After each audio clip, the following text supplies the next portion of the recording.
blood, sweat, tears, and a whole heap of adrenaline, red dust and corrugations. And that's desert racing, and this is Finke in the Northern Territory.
Hey guys, so here at Finke, we're going to give you a bit of an insight. We're going to have a chat to a couple of the race teams and from different perspectives, and even a scrutineer. We'll have a chat to him later on.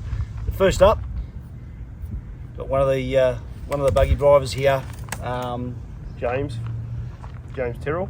James Tyrrell. Now, what's your race team name if you've got one? Or Pup Racing is my name. It's a bit of a nickname, so yeah, we sort of go with that. And where you from? From Victoria, Yarra Valley, Victoria. So, fellow Victorian. Whoop whoop. All right. In terms of racing, right? Probably we'll talk about we've got the vehicle in the back here. Let's have a bit of a chat about that. So, tell us about it. Well, it's a Class 10 buggy, which Class 10 is a naturally aspirated 2.5 litre class.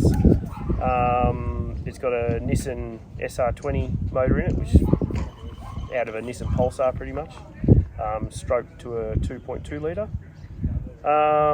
What sort of speeds we're talking? We changed the gear set in this to sort of suit that engine better, but it'll top out at about 185 roughly. And that's fast enough for me. Are you going to be doing that over the? I would like to hope so. Yeah, but we'll see how that goes. So we'll see what we hope to capture some footage at some point. We'll be set up about halfway down the track, so hopefully by then the motor will be nice and warmed up. And, Yep. So come from Victoria. Roughly, what are we talking about? 3,000 k's to get up here. I think it was 2,300. Yeah. 100 k's. Yeah. So obviously got to do a bit of travel for these desert races. Yep. So what other races have you done the last sort of 12 months or so? We started the year in a town called Rainbow, and we did that. That was I think is it the 440? I don't know. It's 440 odd kilometres of sand and dirt tracks, but around the farm paddock or something, isn't it? Oh, it runs down the edge of the big desert. Yep. The border of South Australia and Victoria. Yep. So yeah, it's a pretty tough and brutal race, but we did well. So we got 9th out right there and 2nd in class. So really happy with that result, especially on a bit of a pre-race before Finke. So that was good. So how long have you been racing? I've had this car for 4 years now. I've been off-road racing for probably 12 years, and then I used to do four-wheel drive winch racing prior to that. So been racing cars for a while. Yep. Okay. So not a factory team. You're independent. No. From what you were saying. Who have you got supporting you? This year I've got Ultimate 9 come aboard to help me out with some races, which is awesome. And obviously my family and have got their names on the car because they support me 100%. My mum and dad come to all my races and do all the food and all that sort of thing. So we don't have to worry about that. And got a good mate of mine, Mullet, who comes along as well. And Mullet, Maddie Mullet. So it's a good small team, but we make it work. And so. These guys parked up behind us in the caravan park in Alice Springs, so it was actually really opportune and ripping guys. So definitely keep an eye out for 10:36 Tour Racing. So you mentioned Ultimate 9. Any other sponsors at all? I've got Dean Williams Engineering. He's just a ripper bloke who, helps out with the engine and the gearbox build and all that sort of stuff. So he's always very willing to help me out and answer my phone calls while we're away if ever need a chat to double check things on the car. So PFS Property, which is mum and dad's business, and my wife's business, Coral Lee Performance Ponies. So so they obviously can't do this without the support of your wife and your kids. So You mechanically trained or anything? No, just I'm a wing it, work it out. Yeah, I drive excavators for a living. Yeah. So just been playing around with cars since I suppose had my license, and that's my hobby, and that's what I do. With the sponsors, and this is more for anyone else out there, do you approach them? Have they approached you, or what's like Ultimate 9? Obviously, is Ultimate 9 an example. Timmy, who owns the company, I've been friends with him since we were winch racing back in the day, doing four drive racing. So, were they're out at Kilsyth or something? Yeah, they are. Yeah. So it was more of a chatting, having a beer one day, and he said he'd like to help me out. So that was it. I never approached him. It just one of those things that fell into place. So, cool. As I mentioned, the race number is 1036. And so how many times have you been to Finke? First time. First time at Finke. Yep. Now, have you been down the track? We did. Wednesday we went down. That was a big day to go down there and plot the track on my GPS, which some people don't realise that you can run a GPS being on your own, but it talks to me while I'm going down the track when I get to my waypoints. But on the track, when you pre-run, you can only go one way till midday, and you got to go the other way. So we timed out at about 170k mark. So then we just went down to Finke, and then we went the opposite way back down to where we come off the track, and so that was enough for me to get a feel for it. Give it an idea of what it's like. So when you say 170 k's to look at it, what are we talking about total distance? It's 226 k's. 220 each way. Yep. So that's hard work on these things and the drivers, and obviously there's different categories. You got motorbikes, you got twins, you got single buggies. It's all happening out there, isn't it? It is. Yeah, there's a lot. It's going to be pretty cool. So first time at Finke. Why Finke? Given that you've obviously got a bit of experience doing other races and desert racing and that, why Finke? It's a bucket list item, and it is for everybody, I suppose. But it's probably the most iconic off-road race in Australia, and sort of if you're into it, you sort of have to do it, I suppose. Absolutely. So that's why we're here. And I think when you talk iconic, I think that applies not only to the drivers and the racers, but I think it's also to the supporters too. Yeah. I mean, you only have to look at all the caravan parks in town, the showgrounds, they're all packed out with everyone, not only teams but just supporters and visitors just to come up and just check it all out. It is, as you say, it's an iconic event. It sits up there with the Sydney to Hobart yacht race, and as an example, doesn't it? It's, it's pretty cool. Yeah. But you can't just sign up and go, yep, I'm going to race at Finke today. No. There's obviously a bit of qualifying that comes up for it, apart from obviously your own setups and that. But what qualifying have you done to be able to go, yep, we're right to go? Last year I had to do 2 national events and finish and complete. So meaning finishing and complete is you have to do every lap and finish to be classed as a qualifier. So it was 50 points per race, and you needed 100 points. Yep. So I had to do 2. So that's what I did last year. And so Rainbow was 1, and I did Poon Carey before that. Yep. So So it's so basically it doesn't matter what races. There's no specific lead up qualifiers. It's just you've got to do certain races to get a certain amount of points to qualify. I think it's within 24 months. So within 2 years of the event you're going to do, you need to have 2. Yeah. So, but prior to that year, I hadn't done any, so I had to do 2 in 1 year. So. What about licensing? Do you need a CAMS race license or anything like that too? Yep. And so, how did you get your hands on that? Well, I've had that for quite a few years now, but you do a course online, and then I think you go to one race and they do an OLT, which is an advised driving test, if that's how it works. Yep. And they just watch you do a lap of the prologue track. And as long as you don't crash it, I think, they sign you off. And then it's just an annual subscription or something? Every year, yeah. After that, you need a club, be affiliated with a club as well. So, yeah. I used to, many years ago, race club and go-karts, so it's all pretty much the same same sort of idea. I guess probably finally the big one, preparation. Yourself and the vehicle. Now, obviously, this morning, you're giving it last minute polish and check over, and tightening up some of the nuts and bolts and things. But realistically, getting yourself ready. Let's talk, say, 24 hours before race time, right up to race time. What do you? I mean, apart from trying to get out of your own head, I suppose. What do you? Well, the car's pretty much sorted. That had a lot of prep before this race.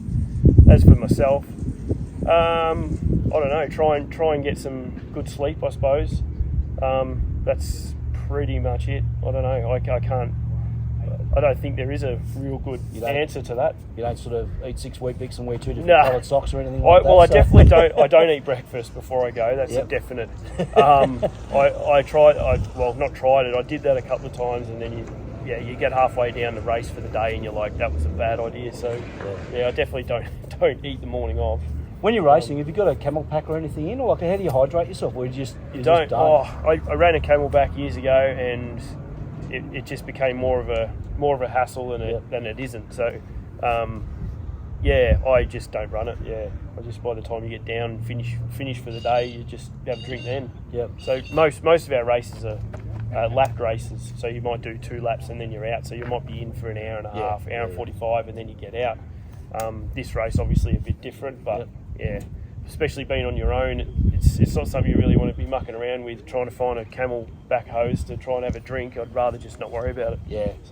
So just going back to the truck and the distances, so you've got 200 odd k's one way, overnight, turn around, come back again. Yep. If everything goes to plan, and we hope it does for you, what sort of time frame are we sort of hoping for? I'm hoping around the 2.5 hours each way. Yep. I'd be happy with that. Yep. Yeah, I think that's a reasonable ask for my achievement. Yep. What I'm looking for. So, considering that the big boys do it in like an hour and 45 minutes, that's not where I'll be. But I would say around the 2.5 hours I'd be happy with that. Yep. And will that give you, in your class, will that get you pretty close if you were to get through, if everything goes to plan? I'm not sure. I don't know. There's some good cars in my class. Yep. And especially Rod Vizzer, who I've raced against in my last race and previous races. I'm always just that little bit behind him, but we'll see. You never know. It's a long race, and anything can happen. So here's your motivation. I would say that. Yeah. If I come up to his number plate while I'm out there, I'll be pretty happy with that. Yeah. Cool. Yeah. All right. So one run down, 2.5 hours or thereabouts. What sort of fuel are we running? And how much are we likely to go through? I run just pump fuel, 98 octane, just because it's a lot easier to manage for myself at races. You don't have to carry it. You can get 98 pretty much anywhere. Yep. That's what it's tuned on. I wouldn't change it.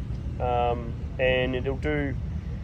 We've got 140 litres on board, and that should be enough. Yeah. We hope so. Yep. Cool. Mate, we're going to be down there. We're going to be halfway down. We'll have set up and we'll wait for you to come through. So, let's just see how we go, and good luck, mate. No worries. Thank you. James Tyrrell, 10:36.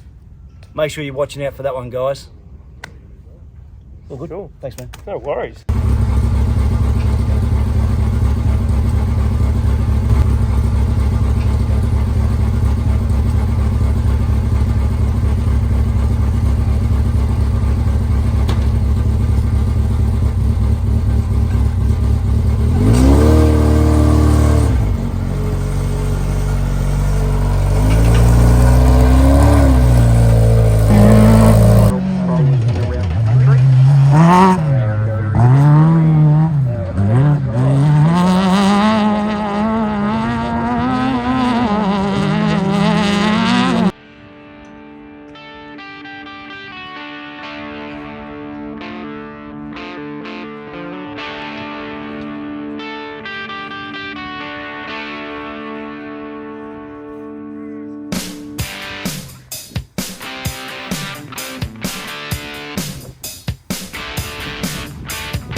Okay guys, so we're here with another competitor.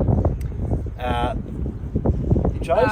So my name's Rihanna Carlson and I'm Mia Carlson. So it's Carlson sisters and two of the younger competitors, two in a side-by-side buggy, and we'll talk about that in a tick. How old are you? 20. 20? I'm 17. 20 and 17 and going down Finke. How cool is that?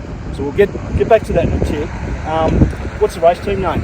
Carlson Racing 629. 629 obviously comes from the number, so Carlson Racing. And where are you from? Darwin. Darwin. So down Alice Springs. So we're still in the same state, which makes same territory, which makes it a little bit easier. But so how far is that from? How far is Darwin down to here? 1500 k's. 1500 k's from Darwin to Alice, and still in the same territory. So that's how far you've come for the Finke. Who have you got here in support with you? We had a few. I think we almost had about 35 people here with us, so that was really good. But we've just family, friends, and relatives come up from Queensland, Victoria, all around the place. So what about actually hands-on, like in terms of crew? Pit crew. So we've got Rob, a neighbour, Dad, Mum. Yep. So working the and crew. the boyfriends. Yep. So everyone's having a dip. I noticed you guys have got the ring of caravans and the big campfire in the middle. So it's pretty cool. It's a pretty good turnout. Have you got any sponsors? Yes. Who do you? We've got Rhino's Diesel Services, which is a main one. We've got Komatsu Australia, CTB Contracting, NT Power Sports, Therapy Skin and Brows, keep our brows all good, you know. Yep. We've got, who's the name? Have a little look. Yep. Maybe I got them all. North Star Pastoral. Oh, North Star Pastoral. Oh no, North Star Pastoral. Yeah, no, they're a big one as well. So, they just jumped on. So yeah. Yeah, cool. Yeah. Yep. No, that's good. So with those, talk about jumping on. With the sponsors, have you guys sort of put the feelers out and approached, or they come to you guys, or how does that sort of generally work? Yeah. So we did approach a few people, but we've had people just come and say, hey, we'd like to, support and give you, help you out a little bit, which was nice. At the start, we did have to, reach out, but yeah, no. It's not a cheap sport. So. No, it's definitely not. So it did help. Every little bit helped at the end. So it was good that we got the, support team that we did. They helped out a lot. And Is that? Do you think the attraction for them is the novelty of younger competitors being involved in the sport?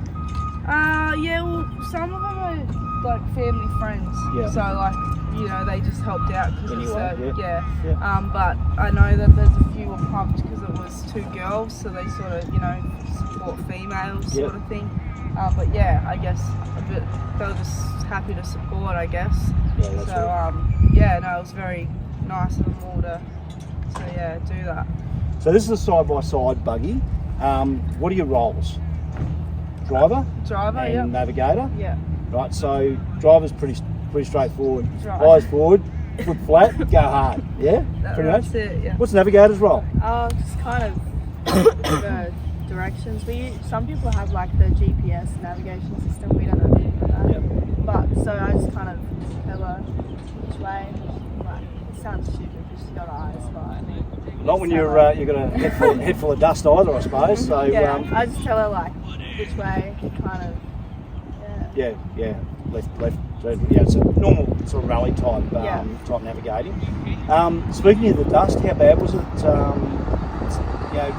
You've done you did the prologue and you had a bit of a taste of it. How was it like on the prologue, and what do you think for the main race? Are they giving you any lay down on what it's going to be like going down the track? No, we've heard so far that some people saying that it's the smoothest the track's ever been, and some people are saying it's the worst the track's ever been. Yeah. So we don't really know. Yeah. The prologue track was good, but we have really no idea. Well, coming for us. In a couple of days, we'll have a chat to you and see. Yeah. We'll get your lowdown. Yeah. Okay, so how many times have you raced at Finke? None. None? That's one. How many times have you been down the track? Once, like 3 years ago, maybe. On a pre-run or something, was it? Yeah. Well, we did it 2 years ago, but we only made it 30 k's, and then the back arms broke, so we had to go. Yeah. So this is really it. This is the go all for nothing. Yeah. Just go for it. And why Finke? Oh, because we've watched it for about five, 6 years, and we've always wanted to race it. And we've always had, that big crew down here as well who'd been racing it. So we were like, oh, we want to race it, and Dad just never had enough time. And then in 2021, he had enough time, and we bought it. And then the regulations changed because we were just going to do one race, Finke. Yeah. And then the regulations changed that we had to do the national rounds, the club rounds. So then we had to travel everywhere, and then do Finke. So we sort of dragged on for a bit longer than, cost a bit more money than we probably originally wanted it to, but that's alright. But yeah, that's why. So speaking of the qualifiers, what did you do before you got to Finke then?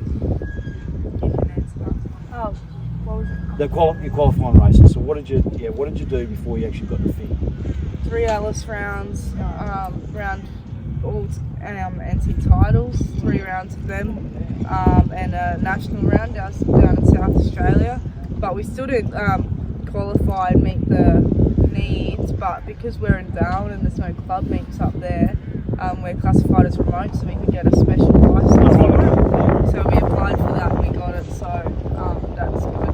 But yeah, that's what we did, was the 3 in Alice and then loved it in South Australia. Yeah, so you managed to get a start exemption anyway, regardless if you had a qualified or not. So, Yeah. Okay, that's pretty cool. And to race, I'm assuming that you've got Cam's race licences? Yeah. Yep. How did you get those? We went on through Motorsport Australia, and you apply online first, and you do you have to do it all for driving. A driver, you have to do a test, online theory test, to do all the signs and recognise that. And then once you pass all that, you have to do a driver's test, I suppose. So you have to go down to, say you go to a race meet, and one of the Motorsport Australia officials, or can't remember what they're called, clerk of course, signs you off. You do one a lap, and if they think you can drive, you get signed off, and that's how you get your license. So that's the process. And then it's there. just an annual fee after that. You've done the hard yards, just like your normal license. Yeah. So does the same thing apply as a navigator? I just have to do the online test thing. Yeah. But there's nothing that have to be watched. Yeah. Wow. Yeah. Yeah. You want to drive at some point? Not really. Not really? Dan's always been driving, so. Happy to sit in the seat. Yeah. No, that's cool. Now, what about just basic preparation of yourself and the vehicle leading up? So let's talk about sort of the mental thing. I guess trying to stay out of your own head and all that sort of stuff. And have you gone through? Have you got this? I wake up in the morning and have 6 wet mix and wear 2 different coloured socks or anything like that in terms of preparation? No, it's always been pretty cruisy when we're racing. We do get nervous, but I haven't been too bad actually. I think because I got a bit of a cold, so I think that sort of distracted me a little bit from the race. Been resting? Well, not really. It's been too cold to sleep at night. But so I don't know. I think I'm just too busy coughing to think about the race. But no superstitious stuff. I don't think it's just nervous. And the buggy, how's it going? She ready to go? Absolutely. Yep. Yep, she's good to go. Everything's been checked over a million times. Every nut and bolt has been tightened. The suspension's good to go. So you guys are just going to take it down and give it a wash now and get it looking really good for the start. That's it. Yeah. So, Carlton girls, Let's see how they go. 2023 Finke. And that Rhino's machine definitely does look good on big screen. But I tell you, for some first timers, they're doing really well with their hands, and I can tell you a lot of these Now we're going to have a bit of a chat to an official as part of the organisation of the Finke Desert Race, and this one by virtue is called a scrutineer. So what is a scrutineer? A person that is appointed by Motorsport Australia to check over the vehicles, to make sure they comply, not only the vehicles, also the apparel that the guys wear, to make sure all that complies, and it's more for the safety side of things, to make sure there's no issues. Everything needs to be in date because it's Motorsport Australia test helmets, all that sort of thing, so they keep them for a certain date. Yep. So we check all that over.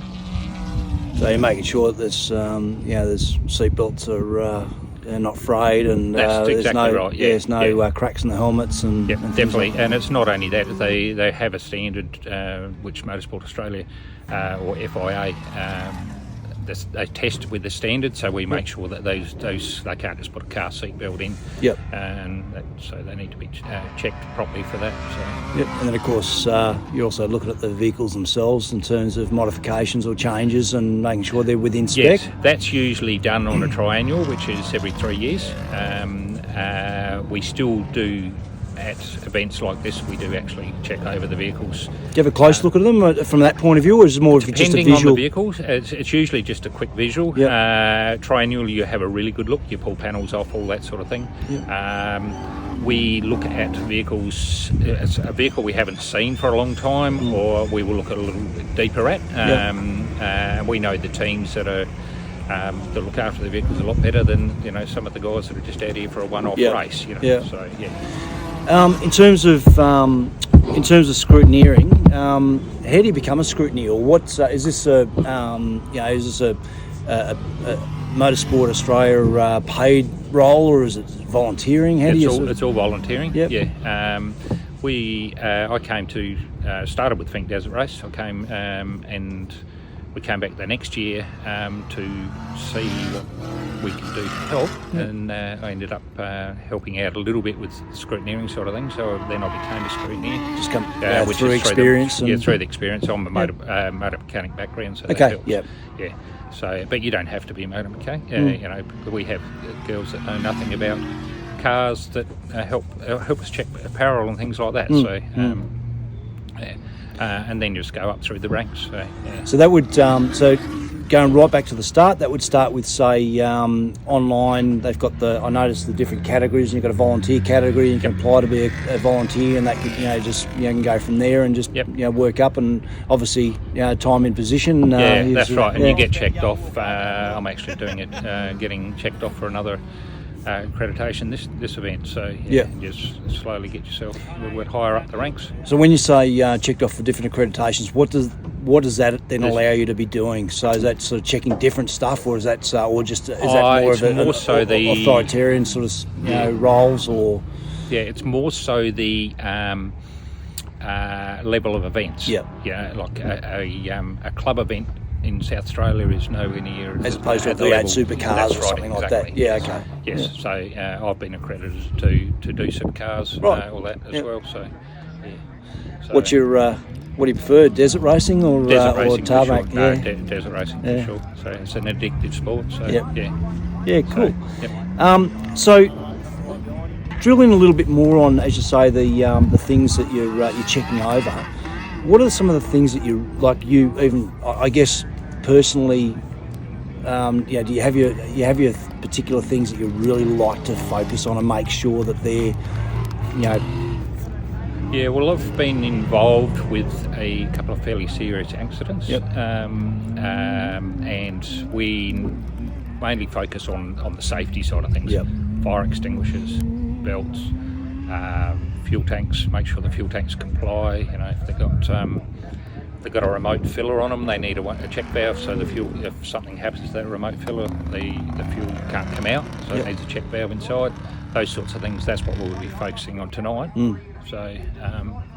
Yep. So when you say tonight, so since this is the Friday night, all the teams will come down. They'll queue up and go through the scrutineering, and then after that, the vehicles essentially get impounded, don't they? Is that sort of how it works? That's right. They, just until we, it's more so they're on display. We don't do a parc fermé sort of situation, but it's they just go on display. So if I can go back through some paperwork, if I need to go and have another check at those of one of those cars, we will. So So will the teams have access to them at all once they? They will. Yeah, They'll be there. But they and a few cars may have a few little issues tonight, so they're quite happy to work. Quite happy for them to work on them while they're there. So as long as it's not. So then, if there is any extra work or anything done on them, I suppose they'd have to go back through scrutineering again prior to race. Yeah? Yes, prepared to be there at 6:30 tomorrow morning, ready for a few cars that won't go through properly. So, when's the prologue start? Around 10 a.m. I think. Tomorrow. Roughly. So then everyone will be down there well before breakfast time, getting themselves ready to go. So we'll be there before daylight. So and in terms of that, how does your day then pan out? So once they're gone, is that sort of pretty much you for the time being, or so tomorrow will only be prologue? I was talking more about the actual main race. I guess. So well, actually myself, I will actually fly down to Finke. Yep. And check over any cars down there that have had any issues, more so accident issues. Before they're actually then allowed to go back out again. To make sure that they're safe in our eyes to come back. Yep. So. And the guys themselves usually are very good. That they know if they're not safe, they wouldn't race them anyway. So, What sort of team numbers have you got yourself in terms of scrutineers? Is there a few of you? Well, some events we have very few. But I think we have got somewhere like 15 to 20 people tonight to help me. For roughly how many entrants? What are we talking about? We get 130 cars. Or there was 130. That's probably down to 125 now. So so it's a bit of work to be done. Yes. As you've seen, I've been doing a fair bit of paperwork for the last few hours to try and make sure everything's right. And catch up. So, in terms of a vehicle coming in, let's say it's one that that you don't necessarily know. How much time over that particular vehicle would it normally? Is there any particular general time frame, or is it something that every vehicle's different? Every vehicle's different. Yeah. We actually run, or Motorsport Australia runs self-scrutineering now. So all the cars are. It's back on the competitor to make sure that everything complies. So therefore, if we actually find something, we can put that through then to the stewards to say, look, this car doesn't comply, so it needs to be. They can get. And the race stewards can make the call on either pulling the pin on them, or whatever. We try not to go down that path as much as possible because we want the cars to race. That's what they're there for. We're not there to stop them racing. And that actually leads me to a question I was going to ask you about the interaction between the scrutineers and the stewards. So obviously the race stewards have the final say, but essentially. Scrutineers' information that's passed to them would be be fairly weighty, I would imagine. Yes, and we have a couple of guys there from Motorsport Australia helping that if we don't think a vehicle is right, we can run it past them, and yes, they'll say yes or no as well. So I guess that I had mentioned one of the questions was so how do you deal with a breach, or something that you see as being an issue? So obviously that's how you would deal with it. You just if you think it's worth upscaling, then you'll palm it up. So if it's something that you think is not necessarily relevant for the race stewards to take into consideration, but you would just say to the team, hey, you need to change this, you need to fix that. Very rarely we would put them to the stewards. Most things the guys will fix there and then. So it's usually an oversight on their part. So realistically, it's the scrutineering role, or the scrutineers, is not someone for the teams to be, for want of a better way of putting it, afraid of. No, that's right. Maybe the race stewards, but the scrutineers are really there to as a final check over. That's right. I guess an independent view, independent set of eyes, and especially if you're, as you say, you're a mechanic anyway. So, because as you say, a lot of the times it might be just little oversights or something they've missed. That's right. We expect the cars to be presented properly, and we are not lenient, but we do allow them time to fix things that they haven't, that should have been fixed. So, in terms of breaches, you've given them the option to fix it. You go back over it and check over it the next day, or race prior. It's not to your satisfaction. Is that sort of that's it? It would be probably my call then to say no, you can't race. Yeah. Yes. Yeah. If they come back with a Hans device that doesn't comply, at scrutineering, and they come back next day and they're still trying to wear that, no, that's it. You've had your chance. That's right, exactly. Yep. And I think that's fair, because when you consider this is an event, particularly Finke or desert racing as a whole, but particularly Finke, it's iconic. There's a lot of focus on it, particularly now after obviously the tragedies, tragedy last year and the like, particularly the Spectator. So there's so much focus on the safety aspect. If you're not going to draw the line and toe the line, you've got to pay that consequence. That's right. In the not going to toe the line out. And we I don't think need you in the sport. That's it. As you say, you've been given that option. You've had, the best part of 12 or 18 hours to fix it, and if you can't or don't or choose not to, then I think it's fair enough. So apart from then going down to Finke, and then checking over, particularly as you say, vehicles that are damaged or and repaired before they come back. Is there anything else that would that takes up your time then once they're we'll need to I hold their logbooks. I will then go through the logbook at the end if they've had an incident. That'll be written in their logbook, so the next scrutineer that looks at that vehicle will know that they need to look at it a little bit further because it rolled at the last event or something like that. So make sure the damage is repaired, not just filled or whatever. That's right. Which it's always repaired properly, but we just need to confirm that. But it's great to see them back in the stadium here after a good spin. Hey! And then Jimmy!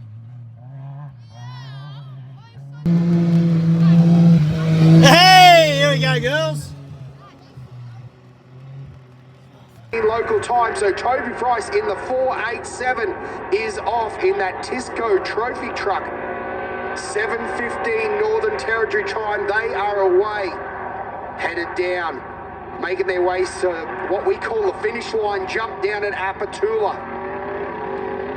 No big dramas there for them. They heard them talk about it was a very easy prep for these guys as they make their way over Ladies the and jump. gentlemen, get your hands together for the man, Toby Price. He is a legend in the off-road scene here in Australia as he makes his way into the stadium section now. Looks really, really good. Doesn't look like the Can-Am sponsor machine has had any sort of issue out. Of the desert, in the cars, it's the 487 of Toby Price and Jason Duncan.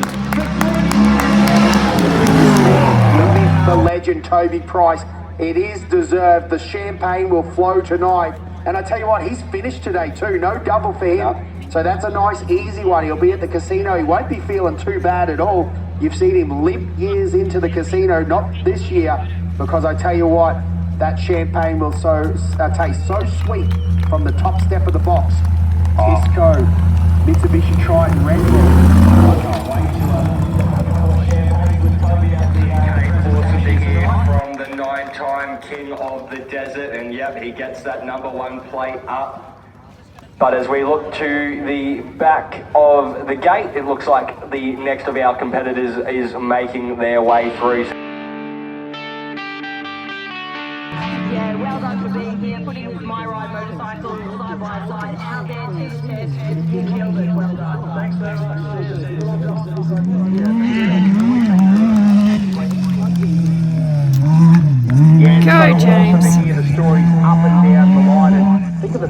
could have run if he didn't have broken bits and pieces. That's super impressive. It's going to be interesting to see how it all goes. The 10:36 Jimco now in. Now this is the one we were talking about. The old Paul Simpson car, one of the first A-arm Jimcos in Australia, the first A-arm Jimco in Australia. And a previous Finke winner. What year did you say? 1996 or something along those? Yep, those lines I think we talked about. It wasn't the event brochure. The 1036, the Tyrrell machine. Interesting to see a few little modifications too that we can talk about. They've obviously got things that are protecting the shock shafts there. Yep. A little bit of steel up there, a little bit of alloy plate, keeping it clean. The 1030. Great run over.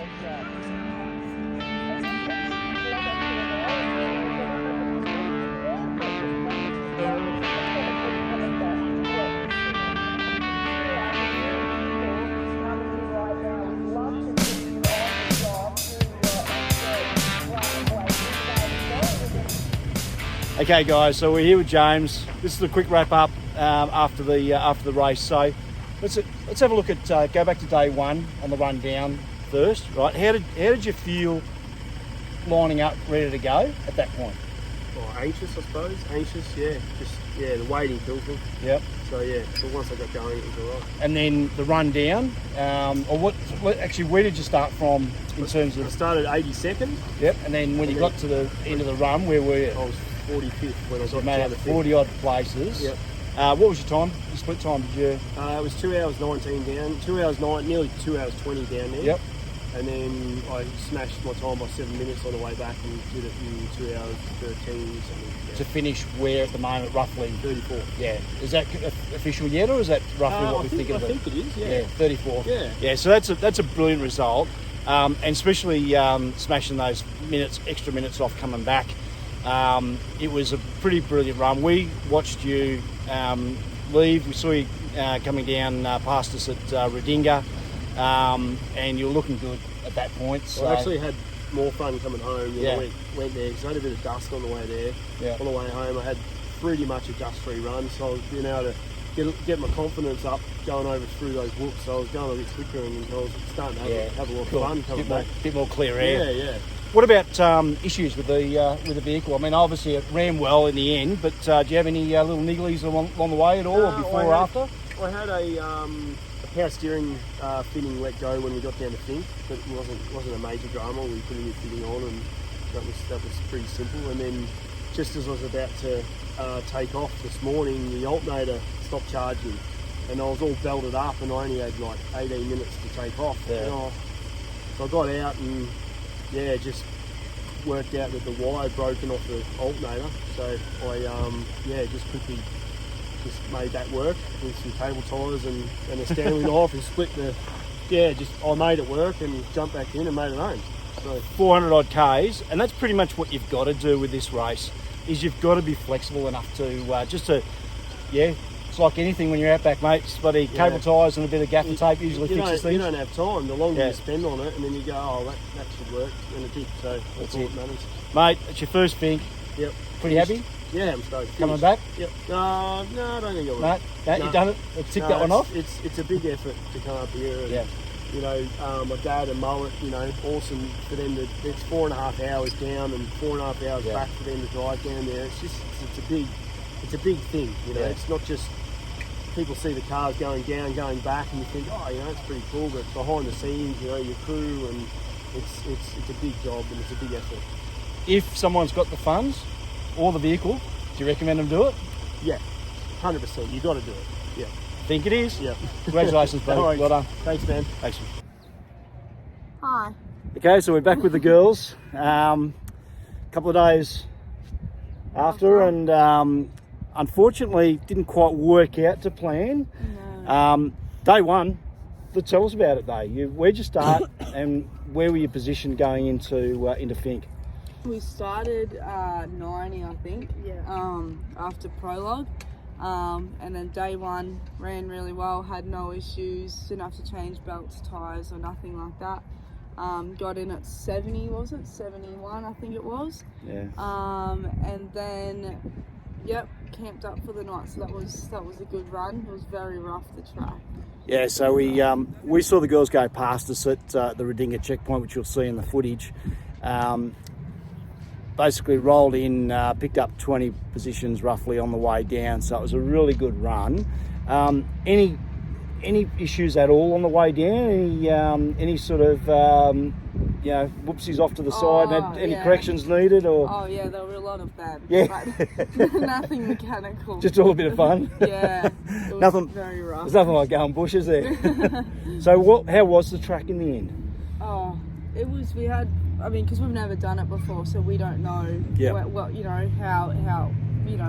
how it was in what was previous going to years. be. Yeah. But people have told us that was the worst it's been in years. Right. Yeah. Like getting thrown off onto the service road and stuff. So it was crazy. But we made it. So no, you made it. Like I said, you made up 20 places, which was brilliant. Day 2 though. Now you did get away from the line. Yes. But how did that play out for you? I think we got 27 k's or something. Yeah. And the buggy was cruising around, and then the buggy's wheel bearing broke. I think that then broke the pin in the axle or something like that. Yep. The CV boot broke, and then bent the brake caliper. Yeah. And because we were so early on, the sweeper comes through. Yep. And anyways, and he said, well, we've got to get to, I think, Bunduma by 11:15. If we can't do it, then no good. Yeah. And we got everything changed, the wheel bearing changed, the CV boot, all of that stuff, but we couldn't bend the brake caliper in time for it to get back there. Yeah. So we had to load it up on the trailer. Bugger. Yeah, so that was a shame, considering it was just a $35 part. Yeah. So. And that's unfortunately that's the problem with motorsport, particularly desert racing, is that if you can't fix it with cable ties and a bit of gaffer tape, often it could be just a $35 part that's not going to work for you. But hey, look. Besides that, you've got to pat yourselves on the back because it was a brilliant performance anyway. That's just the nature of desert racing, and we'll certainly we're all pretty proud of how you went, particularly day 1 was just a great drive. As I said, we saw you go through, and otherwise just talk about the actual incident though. Was it something that occurred from a steering issue, or was it simply just from a whoopsie that you'd hit hard on a bump or something, or what? How did you? Have you thought about how it actually occurred? We did, and we were thinking, and we watched the GoPro footage back to see, but we just think it was a weak bearing. Yeah, it just happened. Yeah, it just happened. But yeah, and Dad and Rob were thinking about changing that one the night before too, and wiggling it. Yeah, seems alright. Blah, blah. Bugger. But oh well. Yeah, no, that's all good. All right, so that's the end of it. But is that the end of it, or you thinking about you might come back for another crack at some point? Oh, I'd like to come back, but Dad's the financial officer, so it's dollars and cents. Yeah. Not cheap. It's not cheap, but have you had fun though? Yeah. You all right? Yeah. Yeah. Cough it up. Still struggling with that bit of cough. Yeah. No, it was fun. It was definitely fun. Yeah. Would have liked to finish, but no, well. Yeah, as I said, that's the nature, and look, I can tell you, there was some bigger names out there that didn't finish. So so it's just the way it is, and then there were some smaller names that have just smashed it. Yeah. So there was one. I think there's one side by side that actually made the top. I think it just finished 10th or something. The top 10. It was saying that was probably the first side by side to finish in or do a run in under 2 hours. Probably. Which took, was it? 6:01. Yeah, 6:01. Which is just insane. For a side by side. The commentators actually said a few years ago, if you'd have said that a golf buggy could do a Finke run in under 2 hours, they would have just laughed at you. So that was pretty impressive. So hey, there's so many changes in this sport. Who knows? You guys have got a long time ahead of you. That you could always come back. Yeah, absolutely. But once again, girls, thank you very congratulations. much. Thank you. Thanks for chatting to us, and no worries. good luck. Thank you. Here we go.